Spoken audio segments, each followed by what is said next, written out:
Welcome to my YouTube channel guys. आप सभी का मेरे अध्यापक मंत्रा पर स्वागत है। तो आज से हम अपने आर की जो हम जीएस पोर्शन चला रहे हैं उसमें आज का हमारा टॉपिक होगा सामान्य विज्ञान। सामान्य विज्ञान से संबंधित जो भी हमारे आर में क्वेश्चन जो हमारे फंसते हैं उनसे संबंधित जो भी क्वेश्चन होंगे हमारे उसका हम अध्ययन करेंगे। तो चलिए हम स्टार्ट करते हैं। इसमें हम केवल आपको क्वेश्चन और आंसर कराते हैं, इधर उधर की बातें नहीं, ना ही कोई ऑप्शन ना कोई कुछ, बस आपको डायरेक्ट क्वेश्चन और उसका आंसर। तो चलिए हम इसमें स्टार्ट करते हैं। हमारा पहला क्वेश्चन है कि रक्त में उपस्थित हीमोग्लोबिन का क्या कार्य होता है, यानी कि जो हमारे शरीर में हीमोग्लोबिन होती है उसका क्या कार्य होता है। तो उसका कार्य होता है कि यह ऑक्सीजन का परिवहन शरीर के सभी अंगों तथा कोशिकाओं तक करता है। जो हमारा हीमोग्लोबिन होता है गाइस, वो जो ऑक्सीजन होती है, जो हम ऑक्सीजन लेते हैं, उस ऑक्सीजन का परिवहन हमारे सभी अंगों और कोशिकाओं में करता है। आगे नेक्स्ट क्वेश्चन है, नेक्स्ट है कि एंडोसाइटोसिस क्या है। जो एंडोसाइटोसिस है वो क्या होता है। तो यह किसी कोशिका के बाह्य पर्यावरण से अपना भोजन तथा अन्य पदार्थ ग्रहण करने की प्रक्रिया है। तो यह क्या प्रक्रिया है गाइस। तो यह किसी कोशिका के बाह्य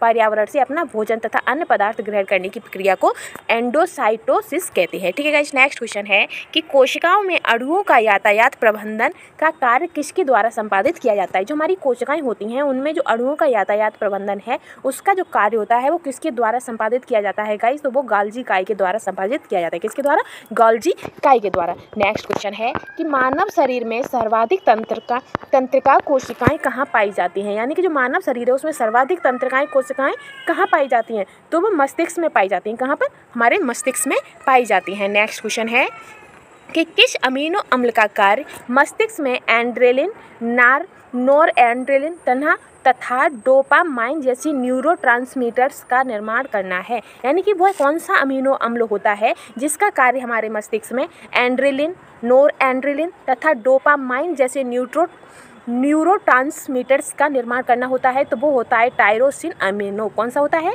टायरोसिन अमीनो। नेक्स्ट क्वेश्चन है कि एंजाइम का कार्य क्या है। जो एंजाइम्स होते हैं हमारे शरीर में, जो एंजाइम्स होते हैं उनका कार्य क्या होता है गाइस। तो उनका कार्य होता है, ये जैविक उत्प्रेरक हैं जो शरीर में होने वाली जैव रासायनिक प्रक्रियाओं में सहायता करता है। क्या है इनका कार्य? कि यह जैव उत्प्रेरक है जो शरीर में होने वाली जैव रासायनिक प्रक्रियाओं में सहायता करता है। क्या? एंजाइम का कार्य। नेक्स्ट क्वेश्चन है कि डेंगू के संदर्भ में विचार कीजिए, यानी कि जो डेंगू है वो कैसा रोग है या कैसे फैलता है। तो ये जो डेंगू होता है वो एक विषाणु द्वारा फैलने वाला रोग होता है। इसमें रक्त दाब कम हो जाता है, जो हमारा ब्लड प्रेशर होता है वो कम हो जाता है। क्या? कम हो जाता है। नेक्स्ट क्वेश्चन है कि जीका विषाणु के लिए मल्टी पार्टनर ट्रस्ट फंड किस संस्था द्वारा जारी किया गया है। कौन सा? जीका विषाणु के लिए मल्टी पार्टनर ट्रस्ट फंड किस संस्था के द्वारा जारी किया गया है। तो वो संस्था है यूनाइटेड नेशंस। कौन सी है संस्था? United Nations. Next question, next है कि विटामिन के संदर्भ में विचार कीजिए। तो विटामिन के संदर्भ में हमें बताना है, कुछ उससे संबंधित जानकारी देनी है। तो इसका एक है कि जो विटामिन हैं उनका जो आविष्कार हुआ था उसका आविष्कार कैसिमिर फंक ने किया था। किसने किया था? हम डायरेक्टली ज़्यादातर बच्चों को पता होता है कि फंक ने किया था, लेकिन इनका पूरा नाम है कैसिमिर फंक। नेक्स्ट क्वेश्चन है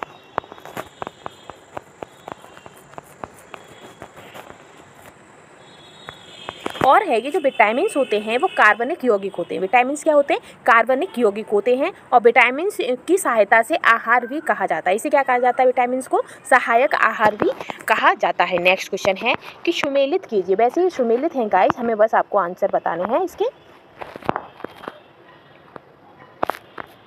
जिससे है कि विटामिन 1, जो विटामिन 1 होता है उसका रासायनिक नाम थायमिन होता है। विटामिन 2 का रासायनिक नाम राइबोफ्लोविन होता है। विटामिन 5 का रासायनिक नाम नियासिन होता है। विटामिन 6 का रासायनिक नाम पायरिडॉक्सिन होता है। विटामिन V7 का नाम बायोटिन होता है। और विटामिन V9 का होता है फॉलिक अम्ल होता है। विटामिन V12 का साइनोकोबालामिन होता है। हम आपको इसको रिकॉल करा देते हैं कि जो विटामिन 1 है उसका रासायनिक नाम थायमिन होता है। विटामिन V2 का राइबोफ्लोविन होता है। विटामिन V5 का नायासिन होता है। विटामिन V6 का पायरिडॉक्सिन होता है। विटामिन V7 का बायोटिन होता है। विटामिन V9 का फॉलिक अम्ल होता है। विटामिन V12 का साइनोक्लोबालामिन होता है। ठीक है, इस आगे हम नेक्स्ट क्वेश्चन देखते हैं।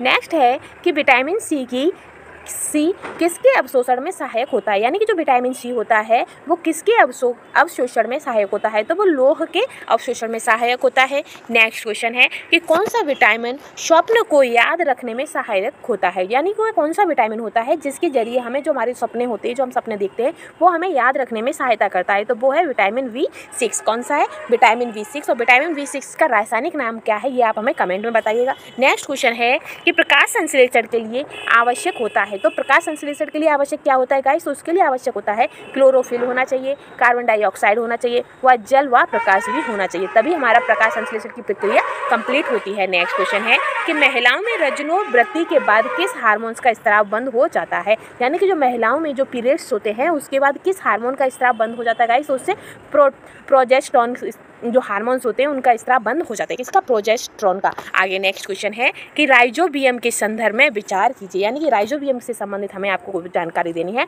तो जो राइजोबियम होते हैं वो रासायनिक नाइट्रोजन की बचत होती है। राइजोबियम क्या होते हैं?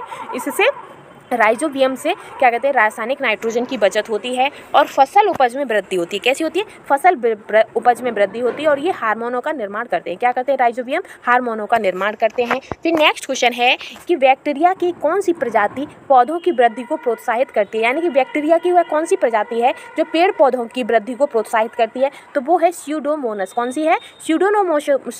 स्यूडोमोनास जो होती है वो क्या कहते हैं? बैक्टीरिया की प्रजाति को पौधों की वृद्धि को प्रोत्साहित करती है। नेक्स्ट क्वेश्चन है कि जैव उर्वरक के रूप में प्रयोग किए जाते हैं, तो जैव उर्वरक के रूप में क्या प्रयोग किए जाते हैं गाइस? तो वो प्रयोग किए जाते हैं एजोला हुआ, नील हरित शैवाल हुए और एसेटोबैक्टर जो होते हैं वो हमारे जैव उर्वरक के रूप में प्रयोग किए जाते हैं। ठीक है गाइस। नेक्स्ट क्वेश्चन है कि मानव सादृश्य लघुत्तम कपी है, जो मानव है वो सादृश्य लघुत्तम कपी है, तो क्या है? तो गिवन है। कौन सा है? गिवन है। नेक्स्ट क्वेश्चन है कि खाद्य पदार्थों में मिलाए जाने के बाद अपनी श्वसन प्रक्रिया में खमीर या ईस्ट से क्या उत्पादित करते हैं, तो जो खाद्य पदार्थों में मिलाए जाने के बाद जो श्वसन प्रक्रिया में जो खमीर होते हैं, जो ईस्ट होते हैं, वो क्या उत्पादित करते हैं गाइस? तो वो कार्बन डाइऑक्साइड उत्पादित करते हैं। क्या? Carbon dioxide. नेक्स्ट क्वेश्चन है कि फंजाई या कवक जगत के संदर्भ में विचार कीजिए। जो फंजाई होते हैं, कवक होते हैं, तो उनसे संबंधित हमें आपको बताना है कि जो फंजाई होते हैं वो इस जगत के जीव मृत जीवी होते हैं। क्या होते हैं? जो कवक होते हैं वो मृत जीवी जीव होते हैं। नेक्स्ट आगे देखते हैं इसमें कि कुछ प्रजातियां साइनोबैक्टीरिया के साथ सहजीवी संबंध दर्शाती हैं। जो कवक हैं, कवक की कुछ प्रजातियां ऐसी होती हैं जो साइनोबैक्टीरिया के साथ सहजीवी संबंध दर्शाती हैं। आगे है कि कवक में उपस्थित कोशिका भित्ति काइटिन से बनी होती है। जो कवक के अंदर जो कोशिका भित्ति होती है वो किससे बनी होती है गाइस? तो वो बनी होती है काइटिन से। किससे? काइटिन से। नेक्स्ट क्वेश्चन है कि सूर्य की फोटोग्राफी के लिए किस यंत्र का प्रयोग किया जाता है? जो हम सूरज की जो हम फोटो लेते हैं उस फोटोग्राफी के लिए हमें किस यंत्र का प्रयोग किया जाता है गाइस? तो वो यंत्र होता है स्पेक्ट्रोहीलियोग्राफ। कौन सा होता है? स्पेक्ट्रोहीलियोग्राफ होता है, जिसके जरिए हम सूर्य की फोटोग्राफी करते हैं। नेक्स्ट है कि प्रकाश वर्ष होता है, तो एक प्रकाश वर्ष क्या होता है गाइस? तो प्रकाश वर्ष के द्वारा एक वर्ष में चली गई दूरी नापी जाती है। किसके द्वारा? प्रकाश वर्ष के द्वारा। नेक्स्ट है कि पायरोमीटर किसके मापन में प्रयोग किया जाता है? जो पायरोमीटर होता है वो किसके मापन में प्रयोग किया जाता है? तो वो उच्च ताप के मापन में प्रयोग किया जाता है। क्या? पायरोमीटर। नेक्स्ट है कि झूठ का पता लगाने वाला यंत्र किस नाम से जाना जाता है, यानी कि जो व्यक्ति झूठ बोल रहा है या सच बोल रहा है, जब हम इसका एक यंत्र मशीन के द्वारा जब हम पता लगाते हैं तो उस मशीन का नाम क्या है गाइस? तो उसका नाम है पॉलीग्राफ। क्या है? पॉलीग्राफ। तो इसमें क्या होता है, जब इंसान झूठ बोलता है तो उसकी जो क्या कहते हैं जो हार्ट बीट्स होती हैं, उसकी जो नर्वस सिस्टम होता है वो थोड़ा सा घबराया हुआ होता है। वो घबराहट में क्या होता है, जो हमारी पल्स होती है, पल्स रेट हमारी बढ़ जाती है, तो इससे पता चल जाता है कि वो झूठ बोल रहा है। जब हमें झूठ बोलने के लिए हमने अपने माइंड पर भी जोर देना पड़ता है कि हमें कैसे क्या बोलना है, तो उसके लिए हम सोचते हैं तो हमारी मसल्स चलती हैं, हमारी जो नर्वस सिस्टम्स होते हैं वो हमारे एक्टिव हो जाते हैं, तो इसलिए हम उससे पॉलीग्राफ में क्लियर आ जाता है कि इसकी पल्स रेट बढ़ रही है, यानी कि ये झूठ बोल रहा है। और जब हम कुछ सच बोल रहे होते हैं तो हमें किसी भी चीज़ की बनावटी या कुछ भी सोचने की जरूरत नहीं होती। जो सच है वो हम सच बोलते हैं, तो हमारे जो पल्स रेट होती है वो नॉर्मल होती है, तो इसी से हम झूठ का पता लगा लेते हैं। नेक्स्ट क्वेश्चन है कि जब किसी झील की तली से उठकर वायु का बुलबुला ऊपरी सतह तक आएगा तो उसका क्या होगा? जब कोई झील है और झील की जो तली है उसमें से उठकर जो वायु का बुलबुला है वो ऊपरी सतह तक आएगा तो क्या होगा? तो उसका बढ़ जाएगा। क्या बढ़ जाएगा? झील के पानी की जो सतह है उसका आकार बढ़ जाएगा। आगे बढ़ते हैं कि पेट्रोलियम परिकृष्ट का उपयोग होता है। जो पेट्रोलियम परिकरण है उसका उपयोग होता है, तो उसका उपयोग किस में होता है गाइस? उसका उपयोग होता है एसफाल्ट में। किस में होता है? एसफाल्ट में। नेक्स्ट क्वेश्चन है कि ऑटोमोबाइल्स के हाइड्रोलिक ब्रेक के कार्य करने का सिद्धांत होता है। जो ऑटोमोबाइल्स होते हैं उसमें जो हाइड्रोलिक ब्रेक्स होते हैं उनके कार्य करने का सिद्धांत क्या होता है? तो उनके कार्य करने का सिद्धांत होता है पास्कल का नियम। क्या है? पास्कल का नियम। नेक्स्ट क्वेश्चन है, नेक्स्ट है कि वर्षा की बूंदों की गोलाकृति आकार बनने का कारण है, यानी कि जो वर्षा की बूंदें होती हैं वो एकदम गोल गोल आकार की आकृति बनाती हैं, तो उसका कारण क्या होता है? तो उसका कारण होता है पृष्ठ तनाव। क्या होता है? पृष्ठ तनाव। नेक्स्ट क्वेश्चन है कि जब किसी पिंड को द्रव में डुबोया जाता है तो उस पर कौन सा बल कार्यरत हो जाता है? जब हम किसी वस्तु या पिंड को द्रव में डुबोते हैं तो उस पर जो बल होता है, कार्यरत बल होता है, वो क्या साथ होता है? तो वो उत्प्रेक्षित हो जाता है। कैसा? उत्क्षेप हो जाता है। उत्क्षेप। ठीक है गाइस। नेक्स्ट है कि कौन सी तरंगें शून्य में संचरण नहीं कर सकती हैं? तो वह कौन सी तरंगें होती हैं जो शून्य में संचरण नहीं कर सकती हैं? तो वो होती हैं ध्वनि तरंगें। कौन सी? ध्वनि तरंगें। नेक्स्ट क्वेश्चन है कि दीर्घ रेडियो तरंगें पृथ्वी की किस सतह से परावर्तित होती हैं? जो दीर्घ रेडियो तरंगें होती हैं वो पृथ्वी की किस सतह से परावर्तित होती हैं? तो वो आयन मंडल से परावर्तित होती है। किससे? आयन मंडल से। नेक्स्ट क्वेश्चन है कि नेत्र का कौन सा भाग विशिष्ट रंग के लिए उत्तरदायी होता है? जो नेत्र का जो ऐसा कौन सा भाग है जो विशिष्ट रंग के लिए उत्तरदायी होता है? तो वो है परितारिका। कौन सा? एरिस। कौन सा? एरिस। नेक्स्ट क्वेश्चन है कि दर्पण में प्रतिबिंब बनने के लिए क्या आवश्यक होता है? जो दर्पण होता है उसमें जब उसका प्रतिबिंब बनता है तो उसके लिए क्या आवश्यक होता है? तो उसके लिए होता है परावर्तन। क्या?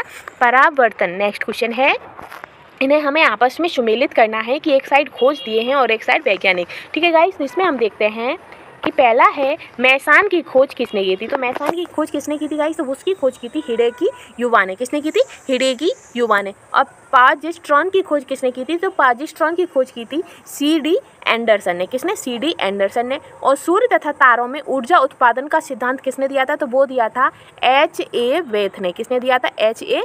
वेथ ने। और भूकंप केंद्रीय सिद्धांत किसने दिया था? तो भूकंप केंद्रीय सिद्धांत दिया था टॉलमी ने। नेक्स्ट क्वेश्चन है, नेक्स्ट है कि ऊर्जा के विकिरण के प्रकारों में ऊर्जा का सही क्रम क्या होता है? जो ऊर्जा का विकिरण के जो प्रकार होते हैं उसमें ऊर्जा का सही क्रम क्या होता है गाइस? तो उसमें ऊर्जा का सही क्रम होता है एक्सरे, एक्सरे के बाद अल्ट्रावायलेट, फिर दृश्य प्रकाश और फिर इंफ्रारेड। तो ये इसका सही क्रम होता है। नेक्स्ट क्वेश्चन है कि ऑक्विला के संदर्भ में विचार कीजिए। ऑक्विला है उससे संबंधित कुछ तथ्य हैं उनमें हमें विचार करना है। तो जो ऑक्विला है वह सौर ऊर्जा संचालित एक ड्रोन है। क्या है? एक ड्रोन है। फिर है कि जो ऑक्विला है वह संसार के सुदूर क्षेत्रों में इंटरनेट सेवा मुहैया कराने का एक पहल है। क्या है? सुदूर क्षेत्रों में जहाँ इंटरनेट नहीं पहुँच सकता है वहाँ पर इंटरनेट की सेवा मुहैया कराने की एक पहल है। आगे देखते हैं।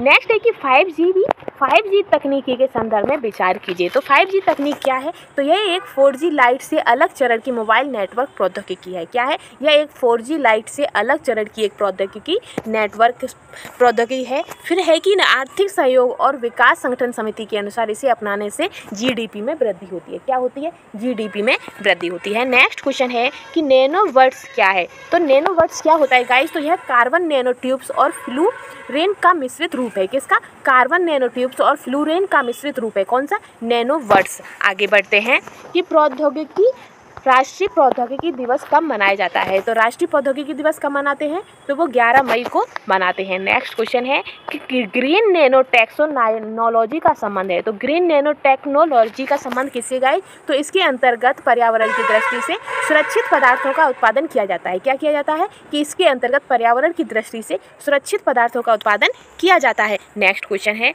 कि नॉन फोटोकेमिकल क्वेचिंग का क्या आशय है? जो नॉन फोटोकेमिकल क्वेचिंग होता है उसका क्या आशय है? तो यह तकनीकी पौधों को प्रकाश की उच्च तीव्रता के प्रभाव से बचाने में सक्षम है। तो यह तकनीकी क्या है? कि इसके जरिए जो पौधों को प्रकाश की जो उच्च तीव्रता के प्रभाव से बचाने का एक सक्षम है। आगे बढ़ते हैं कि मेघ विजन का अभिप्राय है। मेघ विजन क्या होता है गाइस? तो ये बादलों में नमी की मात्रा को प्रभावित करने की एक युक्ति है। क्या है? ये बादलों में नमी की मात्रा को प्रभावित करने की एक युक्ति है। नेक्स्ट क्वेश्चन है कि दिव्य नयन क्या है? तो दिव्य नयन क्या है? यह दृष्टिबाधित व्यक्तियों के लिए एक विकसित मशीन। क्या है? यह दृष्टिबाधित व्यक्तियों के लिए एक विकसित मशीन है। नेक्स्ट क्वेश्चन है कि हाल ही में नासा ने क्षुद्र ग्रहों के अन्वेषण के लिए किस मिशन की शुरुआत की है? तो किस मिशन की शुरुआत की है गाइस? तो वो मिशन है लूसी मिशन। कौन सा? क्षुद्र ग्रहों के लिए लूसी मिशन। और किसने? तो नासा ने। आगे बढ़ते हैं कि एक ही प्रकार का परमाणु किसके प्राप्त करता है। तो एक ही प्रकार का परमाणु किससे प्राप्त होता है, तो ये प्राकृतिक तत्व से प्राप्त होता है। नेक्स्ट क्वेश्चन है कि किसी तत्व के रासायनिक गुण कौन तय करता है। तो किसी भी तत्व के रासायनिक गुण को कौन तय करता है गाइस, तो वो इलेक्ट्रॉनों की संख्या तय करती है। नेक्स्ट क्वेश्चन है,